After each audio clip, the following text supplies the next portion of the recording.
Bank of Baroda के समस्त staff एवं मेरी तरफ से समस्त देशवासियों, प्रदेशवासियों एवं क्षेत्रवासियों को स्वतंत्रता दिवस की बहुत बहुत शुभकामनाएं।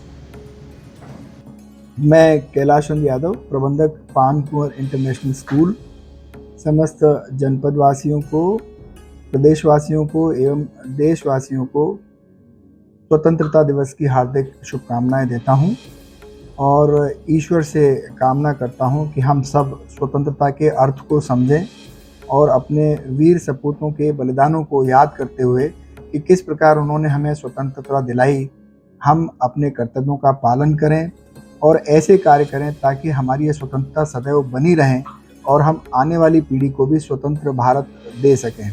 एक बार पुनः सभी को हार्दिक शुभकामनाएं एवं बधाई।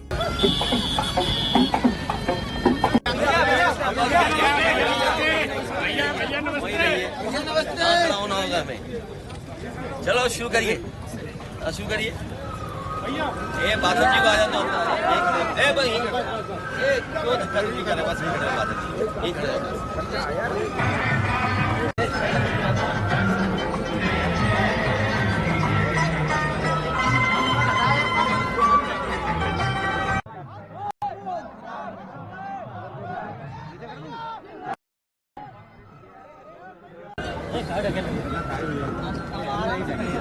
इधर आ जाओगे तो झंडा दिखाई देगा।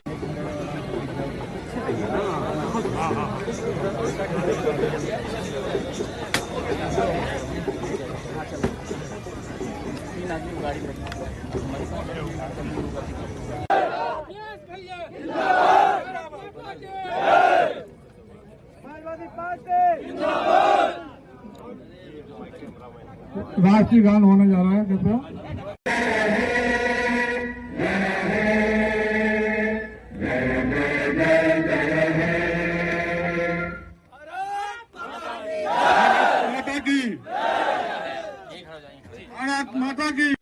आज 15 अगस्त है।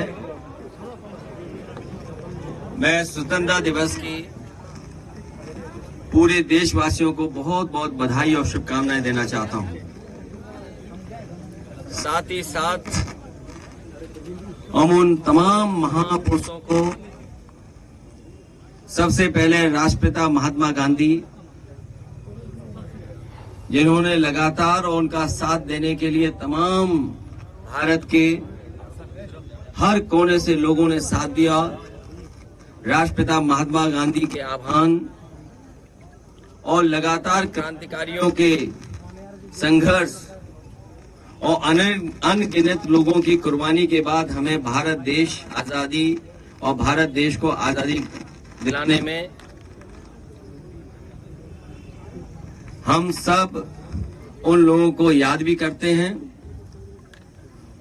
और आज के दिन ये संकल्प लेते हैं कि जो सपने स्वतंत्रता सेनानियों ने देखे थे, उन सपनों को पूरा करने के लिए लगातार हम लोग काम करते रहेंगे।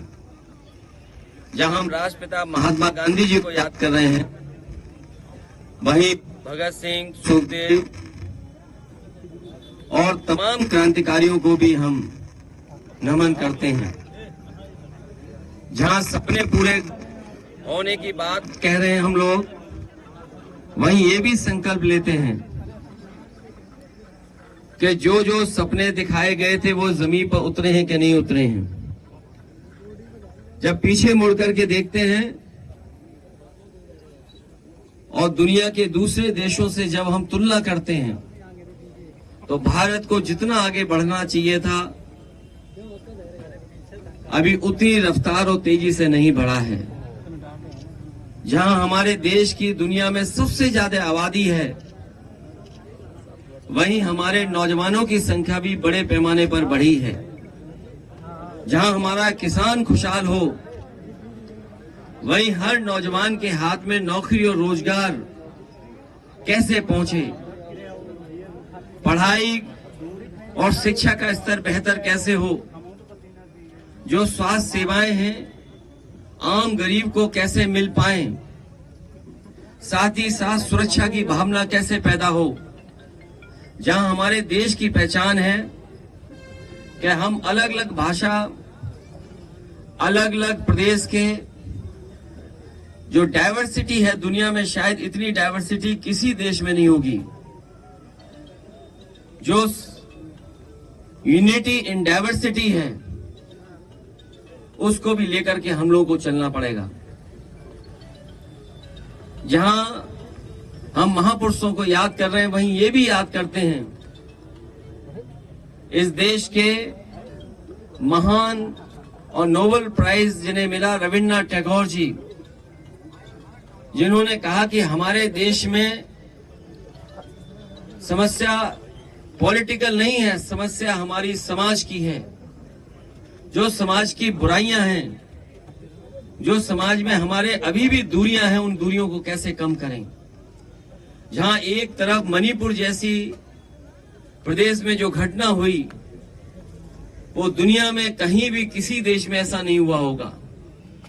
वहीं आज के दिन हम लोगों को ये भी अपील करनी चाहिए कि मणिपुर के लोग जिस सद्भावना के साथ, जिस प्रेम के साथ, जिस तरीके से मिलजुल करके रह रहे थे, वैसे ही रहें और इस तरह की घटना दोबारा ना हो जहां हमारी बेटियां, हमारी बहनों के साथ ऐसी घटना घटी हो।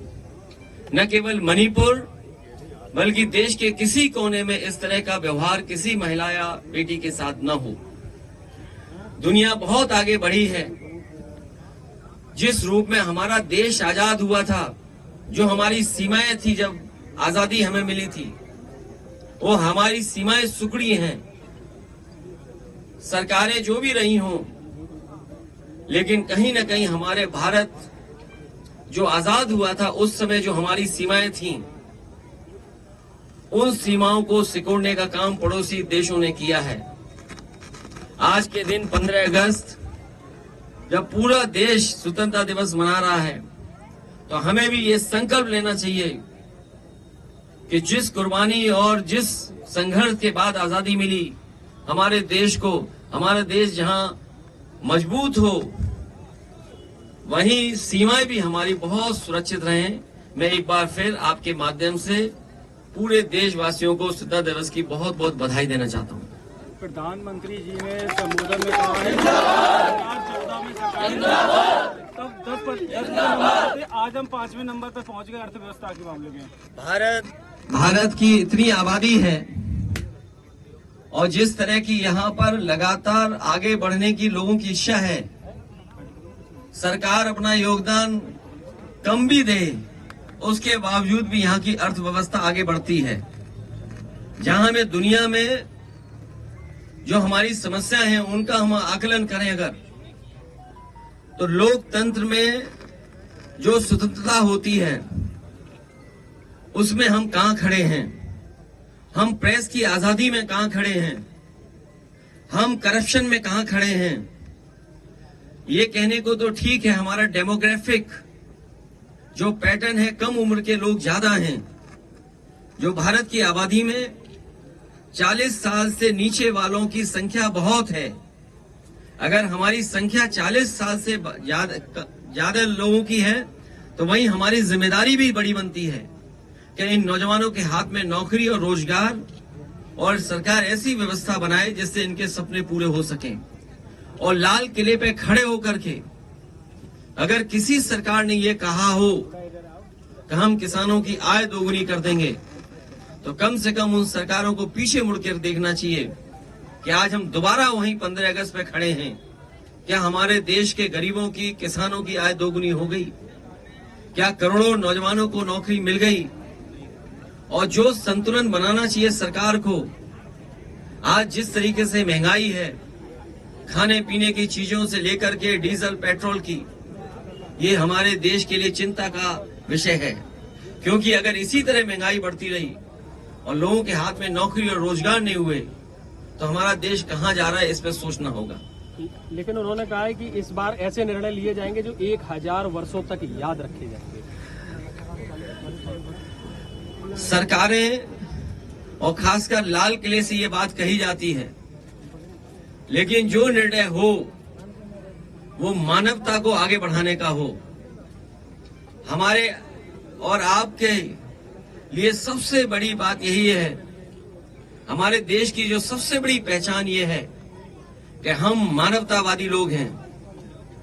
हम लोगों के बीच में भाईचारा, लोगों के बीच में एकजुटता, लोगों के बीच में गंगा जमुनी तहजीब, और हमेशा हम लोगों ने कहा है कि हिंदू, मुस्लिम, सिख, ईसाई सब हैं भाई भाई।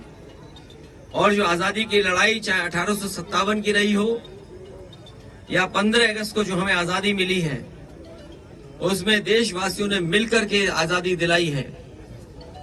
हिंदू, मुस्लिम, सिख और सब लोगों ने मिलकर के कुर्बानी दी है, तब जाकर के हमारा देश आजाद हुआ है।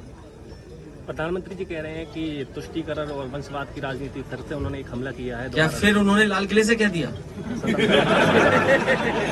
और अगर वो लाल किले से ये बात कह रहे हैं जो हमारा पत्रकार साथी कह रहा है कि परिवारवादी वाली बात, तो उन्होंने उत्तर प्रदेश के मुख्यमंत्री जी पर भी देखना चाहिए। वो हमसे पहले उदाहरण बने हैं परिवारवाद के। हम लोग तो बाद में उदाहरण बने हैं, लेकिन उत्तर प्रदेश के मुख्यमंत्री जी पहले उदाहरण हैं उत्तर प्रदेश में। हमसे पहले परिवारवाद अगर किसी ने अपनाया है तो बीजेपी ने, और उन्होंने खुद। ठीक है। मैं एक बार फिर अपने सभी साथियों को 15 अगस्त की बहुत बहुत शुभकामनाएं, बधाई देता हूं, और साथ ही से कहूंगा कि अनुशासन ही हम लोगों को आगे लेकर के जाएगा। और जिस तरीके से देश को बढ़ना चाहिए समाजवादी सोच के साथ, हम लोग मिलकर के समाजवादी विचारधारा को मजबूत करेंगे और लोकतंत्र को मजबूत करने का काम करेंगे। इन्हीं शब्दों के साथ आप सबका बहुत बहुत धन्यवाद, आपको बहुत बहुत बधाई।